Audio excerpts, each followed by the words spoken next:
Well, good morning, everybody, and welcome to ITHive.org's Saturday morning tech show, live here. And so today, I guess we got about three things to talk about. The latest spring update from Microsoft, got an update on that. Something called typo squatting. It's been around for a long time, but is trending now. More frequently, so we want to talk about that, and then just a little bit on community, right, and what that means and how that can actually exist in the digital age as well.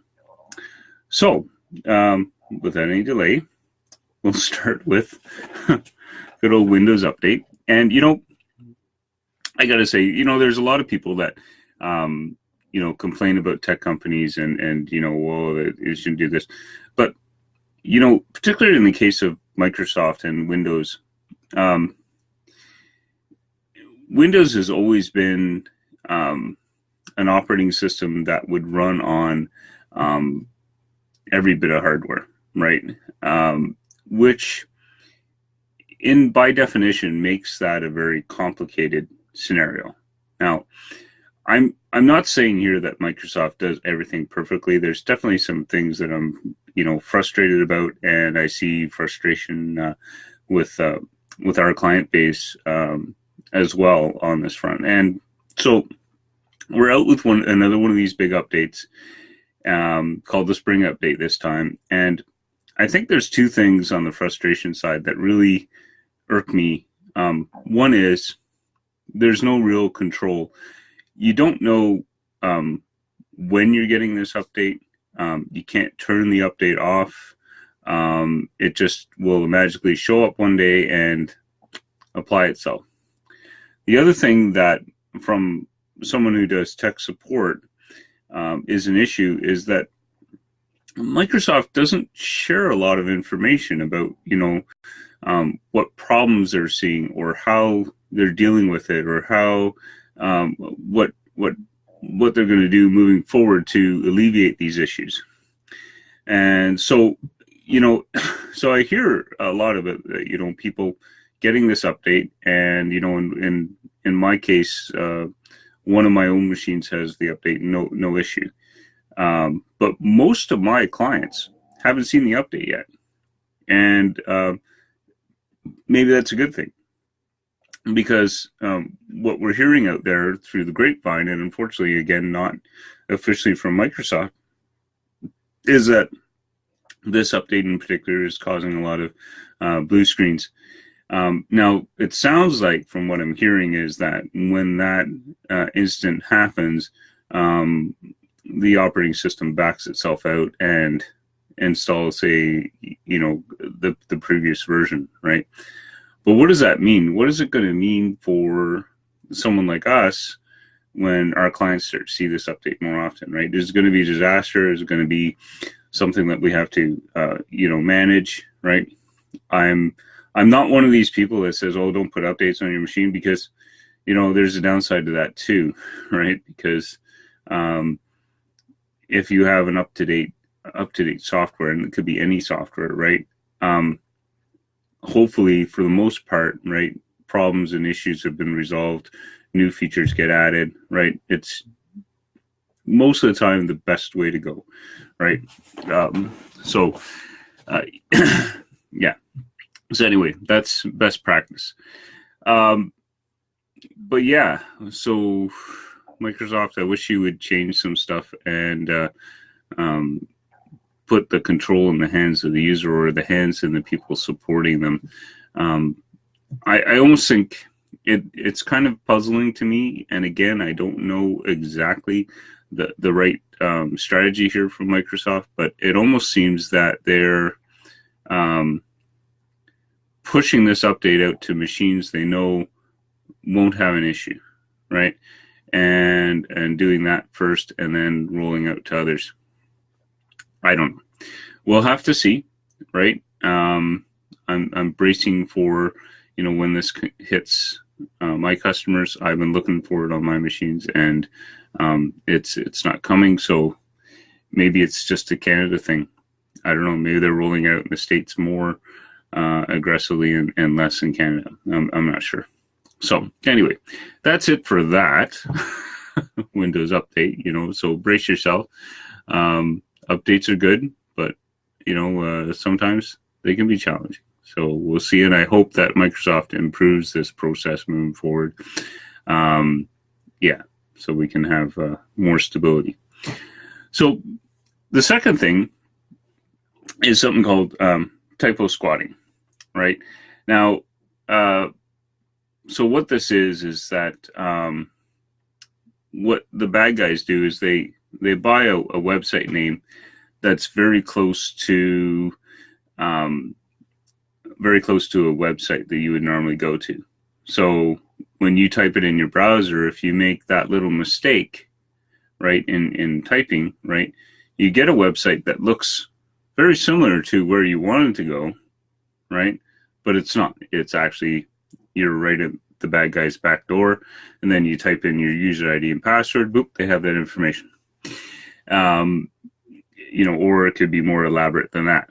So now a couple of things. I know my customers are protected on this front because we use WebRoot security, and it has an add-in in the browser, and I actively make sure that everyone has that add-in in there. If you were to type the wrong address and end up in a place, you're going to see very clearly that this is not a place you want to be. And so there's some protection there. So people that are not customers of ours, you can definitely go and get WebRoot and do that. But be very careful when you type in an address, right? Always look for things that look suspicious, right? And that's usually a telltale sign that you're not in the right place. Spelling mistakes, things that just don't look right. Unfortunately, in today's world, when you're on the internet and when you're using your computer, you have to be a little bit, you have to be a little bit questioning. I wouldn't say paranoid, but you should be exercise a little bit of care, right? A message out to my customers, right? Well, you can be a little bit freer, right? Because I got you covered. But still, it's good to be safe and careful. Okay. So that's interesting. That type of scam has been around for a long, long time, and it's still around today, and it's more prevalent. It's on the rise again, and that just means that it's working, and that just means that people are falling for it. So it's important to get that message out there. Unfortunately, the technology we have to use is a wonderful thing. It adds great convenience to our life, and there's lots of benefits and pluses and positive things, right? But with technology, there's always people that are going to misuse it, right? And there's always people that are going to, what can I say, right? It's the way of the world. And I think for us as customers or people using the internet in legitimate ways, we have to just be educated and talk about these issues and get them out there and do the things that we need to do to protect ourselves and our friends and all of that, right? That's so important. So anyway, that leads us into the very last thing I wanted to talk about today, and that is the sense of community. So a lot of you might have asked, and I think I have talked about this before on previous pods, but why ITHive.org? Why the .org? Well, when I went with this name a long time ago, I have come from a place where doing a lot of contract work as an IT professional, supporting people, and I've had the benefit of working in some really nice environments where there was collaboration and you work with other techs around the world and all that, and I like that, right? that was a very good thing. However, there were some downsides, right?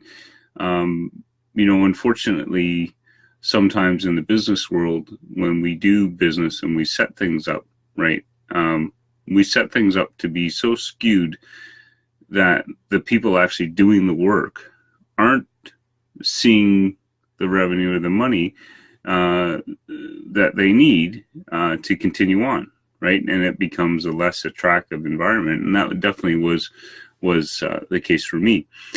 So the reason I set up .org is I wanted to create a community or an environment where other techs can do what they need to do. They could specialize in the things that they want to do and that they're good at, and then work with others to allow other things to be taken care of for them, right?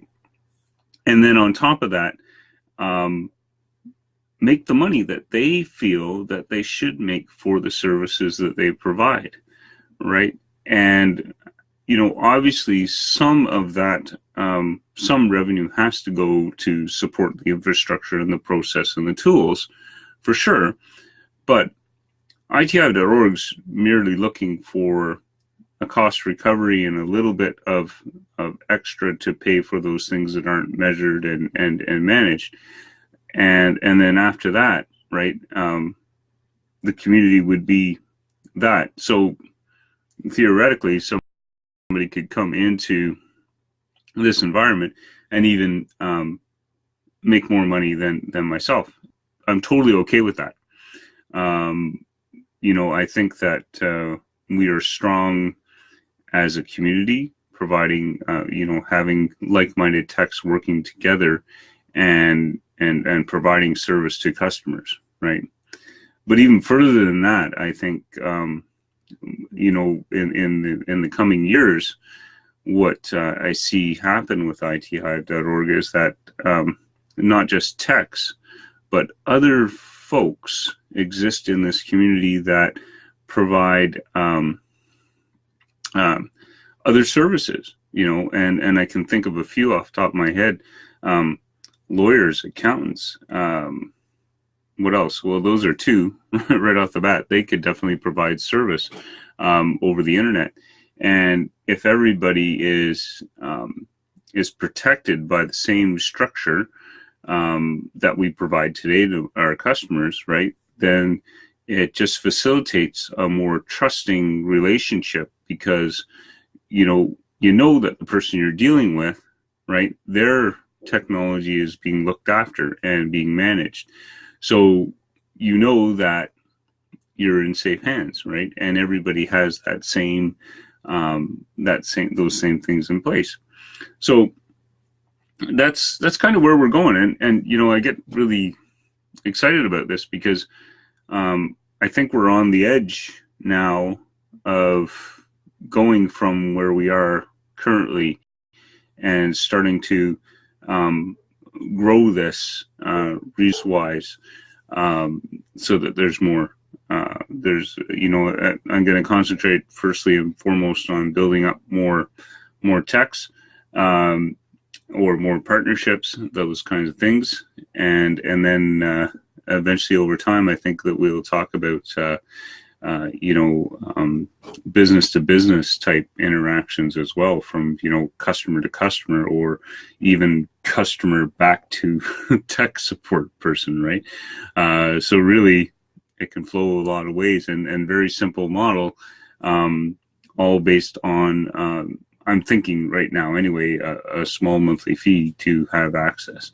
I think that's important, but we'll see, because it's going to be about relationships, right? Not one-offs, but relationships, and having, to count on somebody to provide a service for you. And that's where we're going. So, hang on, hold on. And I think coming very shortly, I believe I've already created this in Facebook, but we're going to expand it a little bit more. I'm going to create a closed group that will comprise of every single customer, or every single person that is within ITHive.org, just to facilitate communication and that business to business type thing. It'll be a platform for me to be able to talk to my customers and send out messages, and also not only that, get feedback and find out where we can improve things and make things better. So hold on, that's something that can be done very quickly, and planning on getting that done this week sometime. All right, so that's another episode 36. I don't know if I mentioned that at the top, but 36, getting there, right? We will see everybody next Saturday, and we look forward to seeing you 10 o'clock Eastern. And you can always watch this recorded after on Facebook, and I post up to YouTube. Follow it, add comments, ask questions. If you got something you want me to talk about for the next episode, let me know. We're more than happy to do that. And for now, have a good week and safe computing. See y'all later.